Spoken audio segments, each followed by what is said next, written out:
वो चैप्टर ही हमारा नहीं है। हमारा मार्ग अध्यात्म मार्ग है। चाहे गृहस्थ हो चाहे विरक्त हो, एक पत्नी व्रत धारण करने वाला गृहस्थ ब्रह्मचारी ही माना जाता है।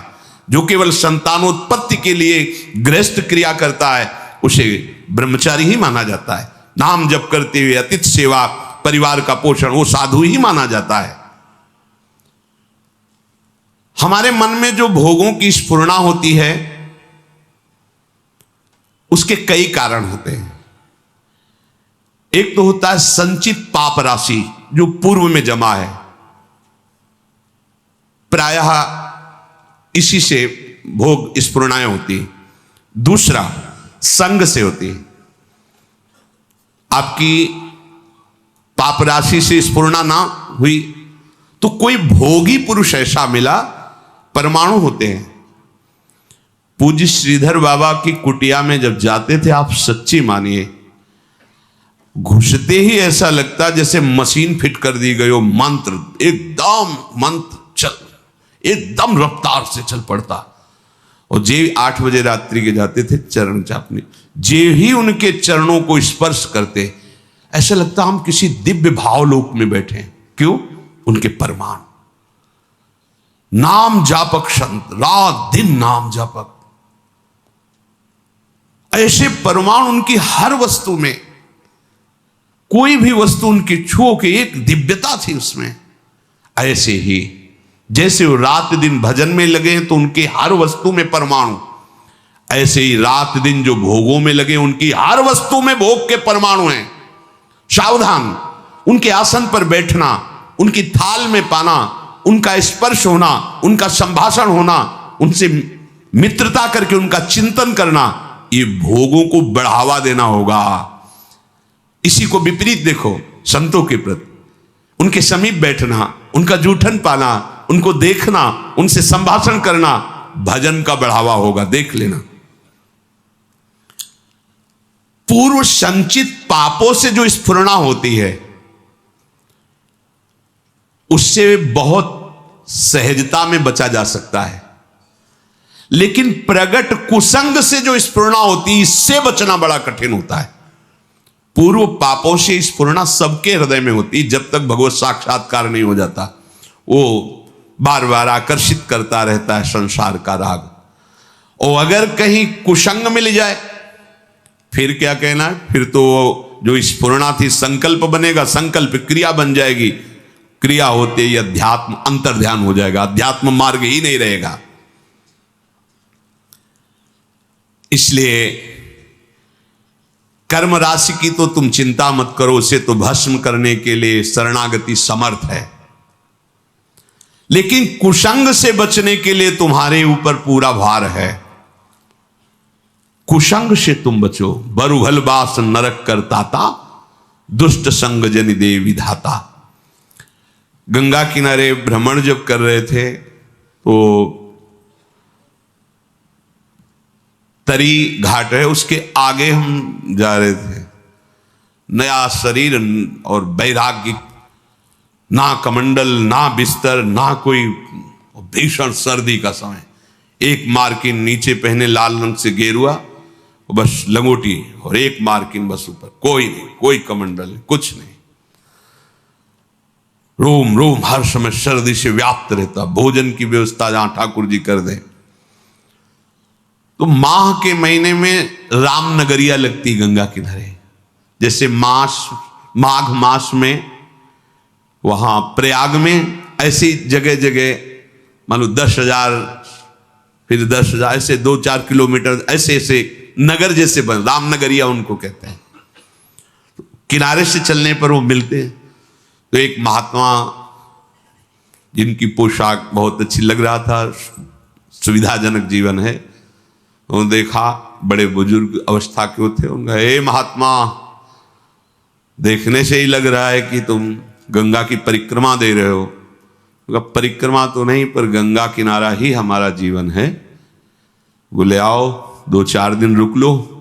पूरा रामनगरिया सब अलग अलग तंबू लगे, जैसे प्रयागराज में ऐसे बड़ी व्यवस्था, बड़े ऊंचे ऊंचे ऐसे गद्दे और तंबू, क्योंकि बहुत सर्दी गंगा किनारे तो और पड़ती है।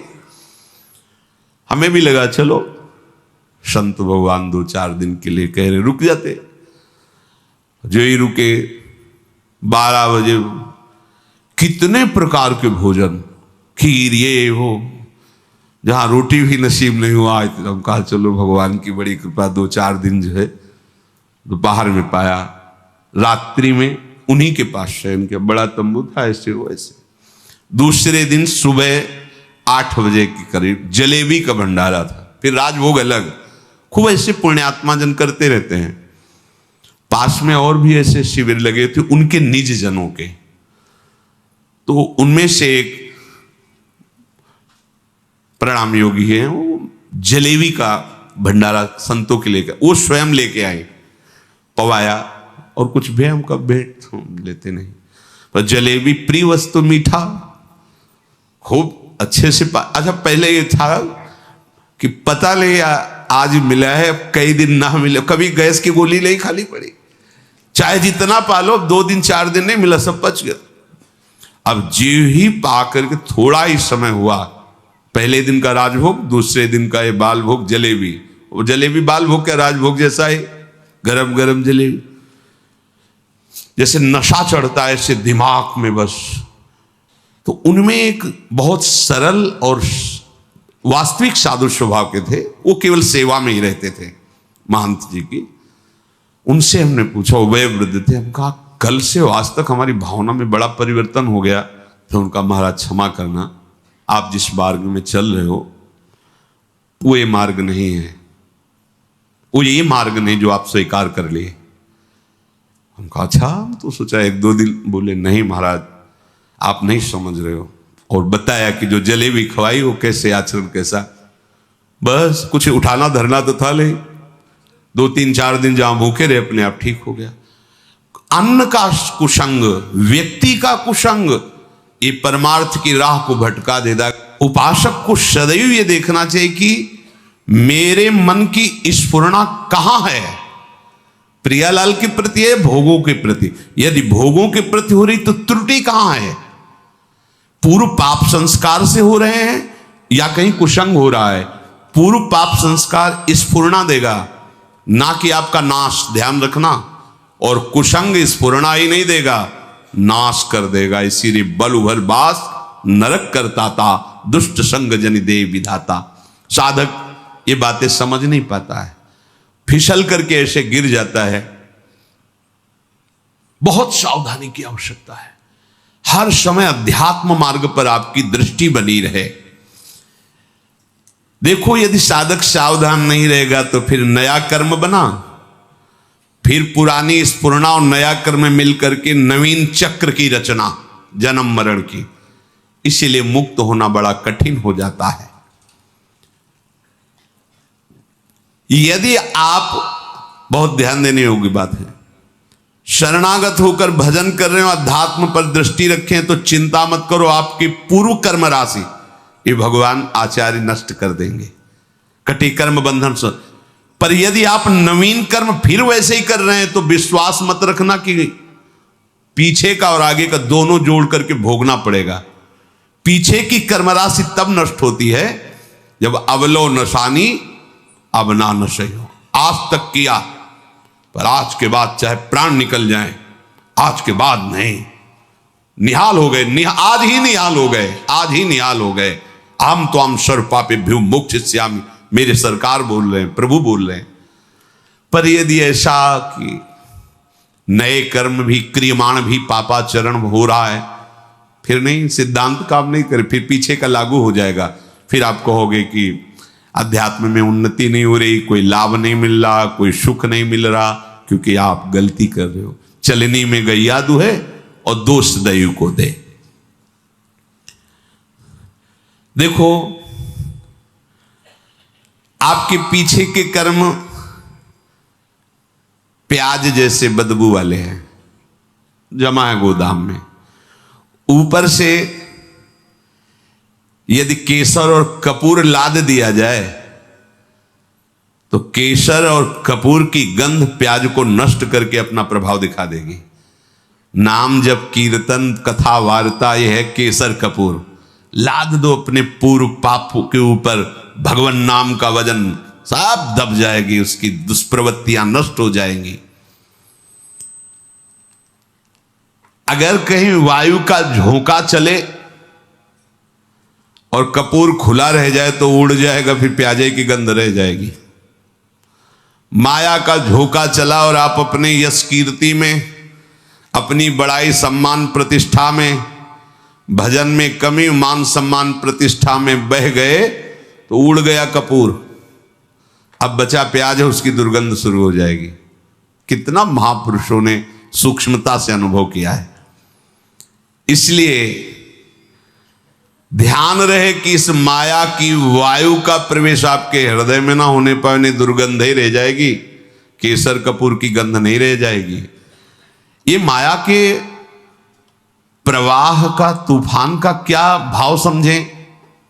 सबसे ज्यादा अहंकार, इसी में सारे दोष आते हैं।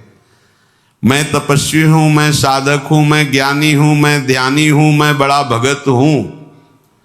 इस तरह की अगर अध्यात्म मार्ग में कहीं भी कोई भी वृत्ति है तो वो आपकी दुर्वासना जो दबी हुई है उसको उठाल देगी। मैं बहुत नीच अदम हूं, अगर ये कुछ साधन बन रहा है तो श्री जी की कृपा से बन रहा है, गुरु जी की कृपा से बन रहा है दुर्गंध वाली बातें, पर ऊपर कपूर और केसर है। उसकी दुर्गंध आपके हृदय को परास्त नहीं कर पाएगी। उपासक धीरे धीरे अपने बुरे स्वभाव को, बुरे कर्मों को सद्भाव से, अच्छे स्वभाव से दबा देता है। नष्ट नहीं हुआ, नष्ट होता है भगवत साक्षात्कार पर। जब तक प्रभु से आंखें ना मिले तब तक विश्वास न करना कि काम हो गया। यही डर हरिवंश हित जिनो भ्रमय गुण सलिल पर, जिहि नामन मंगल लोक त्यों शिव हरिपद भज न विलंब करे। आगे चल करके प्रभु ऐसी ज्ञानाग्नि पैदा कर देंगे कि फिर वो दुर्गंध वाली चीजें ही नहीं रह जाएंगी।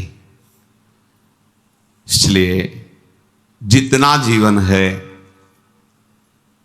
एक बार हम अपने प्रभु को समर्पित करके केवल भजन में लगावें। जो भी हम कार्य करें अपने प्रभु को समर्पित करते रहें। भगवान जो बार बार कह रहे ना मेरे को समर्पित करो, भगवान को कुछ चाहिए नहीं। जैसे भगवान कहते हैं यत् करोषि, जो तुम करते हो, यदश्नासि, जो तुम खाते हो, तुम मेरे को समर्पित करो। ये दुलार है। जब हम किसी वस्तु को प्रभु को समर्पित कर देते हैं तो हर वस्तु में बांधने की सामर्थ्य है माया की। कोई भी सड़ी से सड़ी वस्तु में एक माया शक्ति है जो हमें आसक्ति से बांधती है। आसक्ति से प्रभु कहते मेरे को समर्पित कर दो। जैसे कर्म समर्पित कर दिया, अब कर्म बंधन नहीं रहेगा। भोग समर्पित कर दिया, अब वो प्रसाद हो। प्रभु तुम्हारे भले के लिए कह रहे हैं कि जो प्रभु को समर्पित कर दिया जाता है वो निर्विकार हो जाता है। बात समझो। ये भगवान तो कहते हैं कि सब तुम मेरे लिए, अगर नहीं समर्पित करोगे तो दुर्गति को प्राप्त होगे। भगवान तो नाराज होकर बोल रहे हैं। नाराज नहीं, उस वस्तु का प्रभाव है। कोई भी कर्म, कोई भी यहां की वस्तु सब बांधने वाली है। समझो पहले, सब बांधते, कोई भी व्यक्ति सब बांधता है। अपने राग से सब मुझे बांधते हैं। अगर प्रतिकूल हुआ तो द्वेष से बांधते हैं। यहां कोई मुक्त करने वाला नहीं है। एक एक वस्तु, एक एक व्यक्ति, एक एक परिस्थिति केवल बांधती है। और हम साधना कर रहे हैं मुक्त होने की। कैसे करें? भगवान करे चुपचाप जो कर्म करो मेरे को समर्पित करो। इसका रहस्य क्या है? वो कर्म तुम्हें बांध नहीं पाएगा। शरीर स्वस्थ रहे, खूब भोग भोगू, मनमानी हमारी चाह पूर्ण हो, यही हमारा लक्ष्य है। देख लो, शरीर में कोई कष्ट ना हो, इंद्रियों का जो भोग जब चाहूं मिल जाए और मन चाही भोग सामग्री इकट्ठा कर लूं, इतना ही लक्ष्य है प्रत्येक मनुष्य का। अगर कोई इससे ऊपर उठाए तो अध्यात्म मार्ग का पथिक है वो। भला कैसे परमानंद की प्राप्ति होगी? अज्ञान से। अज्ञान की निवृत्ति से परमानंद की प्राप्ति है। बड़ा मजाक का विषय बन गया है।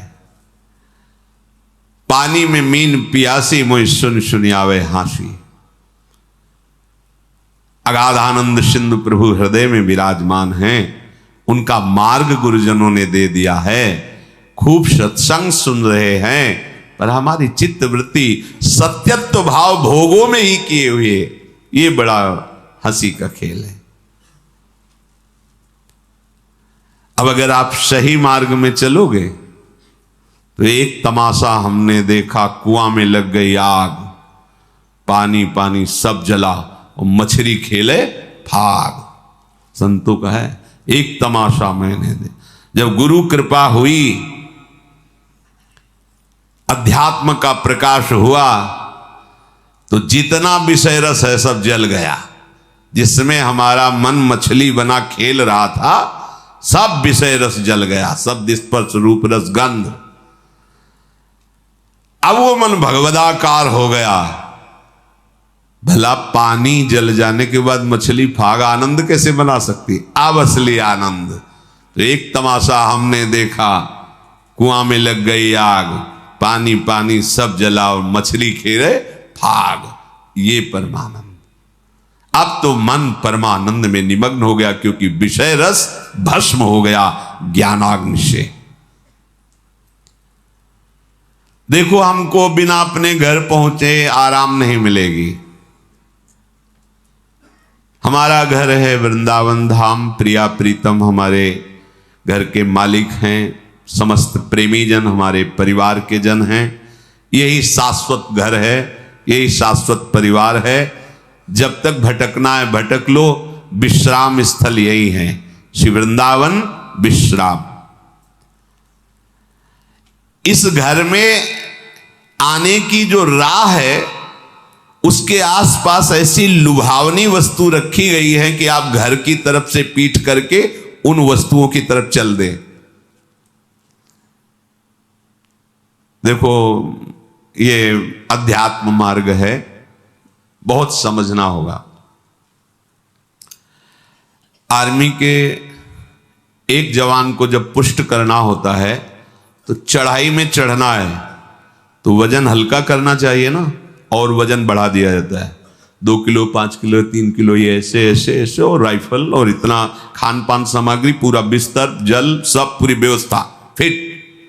10 दिन के लिए पूरी सामग्री उसकी पीठ पे लदी हुई, और चढ़ना का है पहाड़ पे।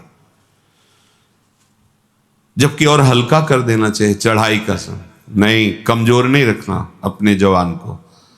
ऐसे ही श्री भगवान कहते, जिस पर मैं कृपा करता हूं सर्वस्व नाश कर देता हूं। बंधु विच्छेदम, परिवार उसके प्रति नफरत करने लगता है। जीवितम कष्टेन सा कष्टेन जीवितम, वो बड़े कष्ट से जीवित रहता है। सुन के डर जाओगे, सुन के डर जाओगे कि अरे भगवान कृष्ण की कृपा का ये फल है, ये तो हमें बिल्कुल नहीं चाहिए। और इसमें गूढ़ बात है, ये भयावह करके परमानंद की बात श्री भगवान के हैं। जैसे बनचंद महाप्रभु जब राधा वल्लभ लाल जी का मंदिर बनने का था, तो बहुत से धनी मानी तैयार हुए, तो उनका जो राधा वल्लभ लाल जी का मंदिर बनवाएगा वो मर जाएगा। अब आगे आओ, कौन बनवाएगा? कोई नहीं। सुंदर दास जी ने जब सुना तो उन्होंने विचार किया कि प्रभु के मंदिर बनवाने वाला मर जाएगा, जरूर इसमें कोई रहस्य है, जरूर कोई इसमें आंतरिक रहस्य है।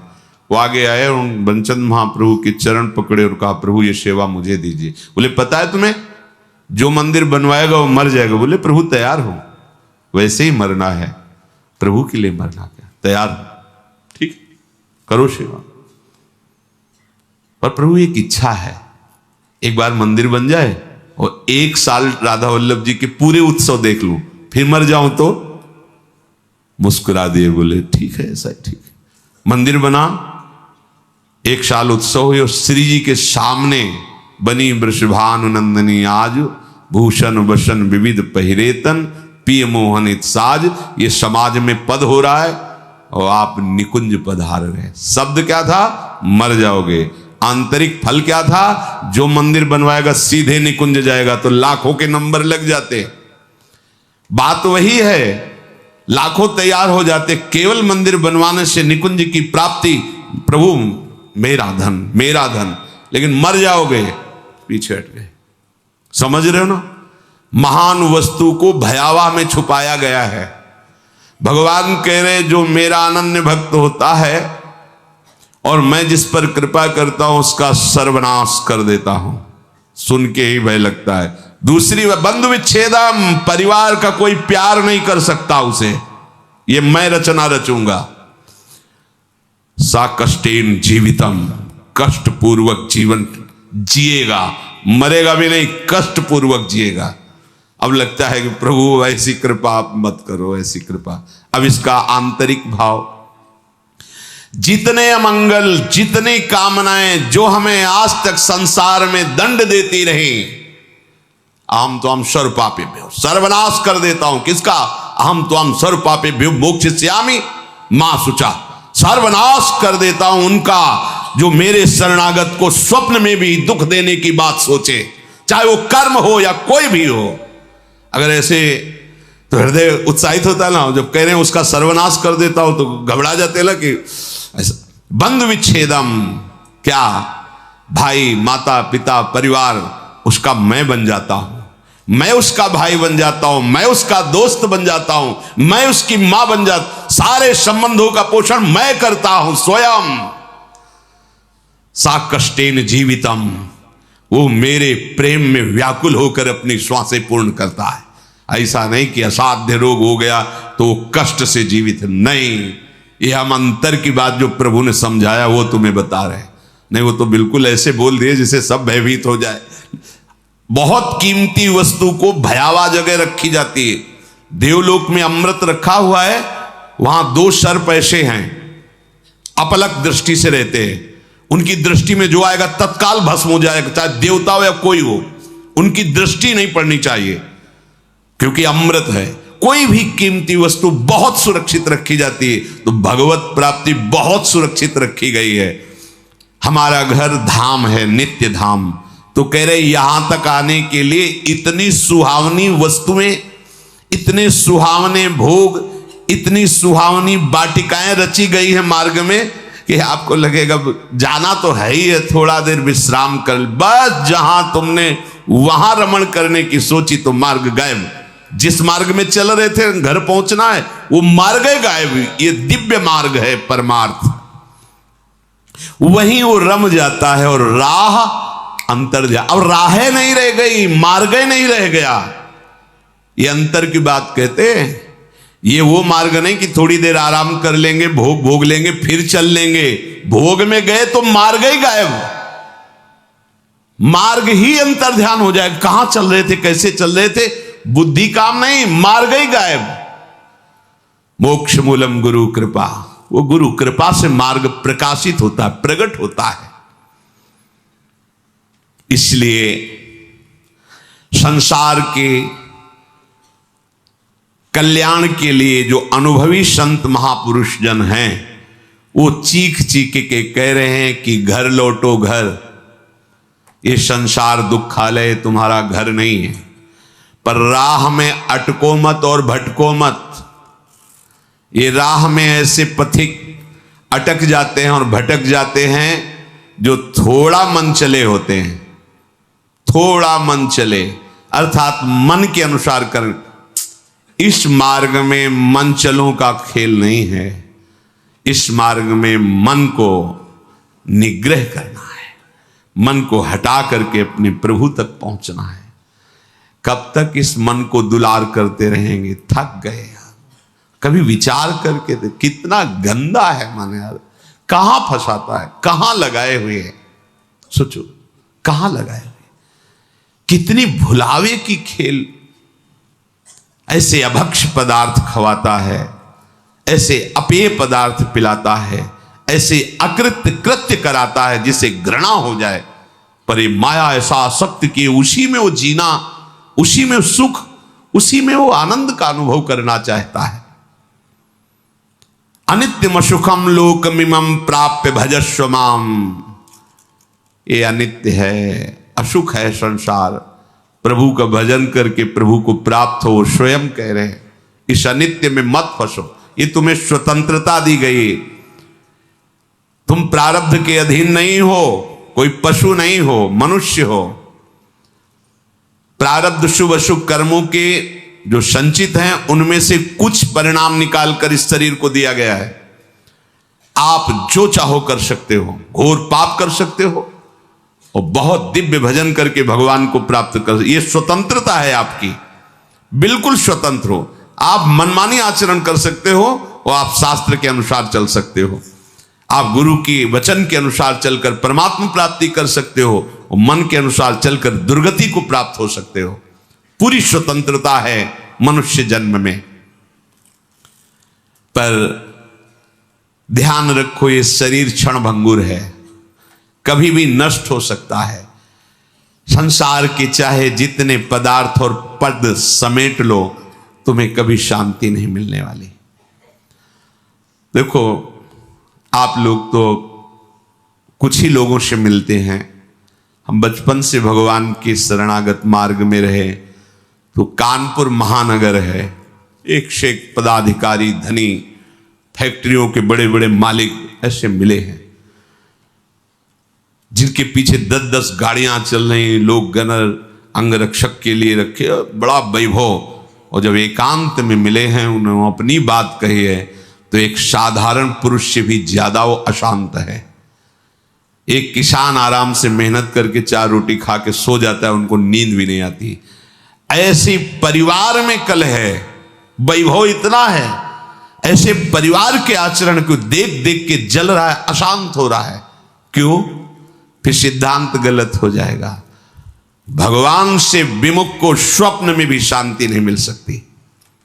आप लोग तो अब आपके सामने जब उतरेंगे तो आपको तो लगेगा ही कि 10 गाड़ी पीछे चल रही। इनके एक मैदा फैक्ट्री के मालिक आते थे, इनके 10 मैदा फैक्ट्री थी, मतलब कैसी उनका वैभव। पर जब एकांत में बात करते तब हृदय यही कहता, ओहो, भगवान से विमुख होने के कारण देखो सब कुछ है लेकिन कुछ नहीं है। जिसे शांति कहते हैं, जिसे सुख कहते हैं, जिसे विश्राम कहते हैं, वो नहीं। भगवत भक्त जो भजन परायण है, चरित्र में देखा गया उनके पास सही वस्त्र भी नहीं, भोजन भी नहीं, और परमानंद में डूबे, परवाह, आनंद मगन, शांति। उनके हृदय में शांति क्या, उनके समीप पहुंच जाओ तो तुम शांत हो जाओगे, उनके दर्शन कर लो तो हृदय विश्राम मानने लगेगा। इसलिए तुम्हें यदि परमार्थ का, अध्यात्म का मार्ग मिल गया तो तुम बड़े भाग्यशाली हो। अब तुम्हें सावधानी ये रखनी कि मार्ग छूटने न पावे। अध्यात्म मार्ग बहुत बड़ी कृपा से मिलता है। ये हम लोग अज्ञानी हैं, पाए रतन चीन्ह्यो नहीं, दीन्ह्यो करते डाल। ये माया श्री कृष्ण की, मोह्यो सब संसार।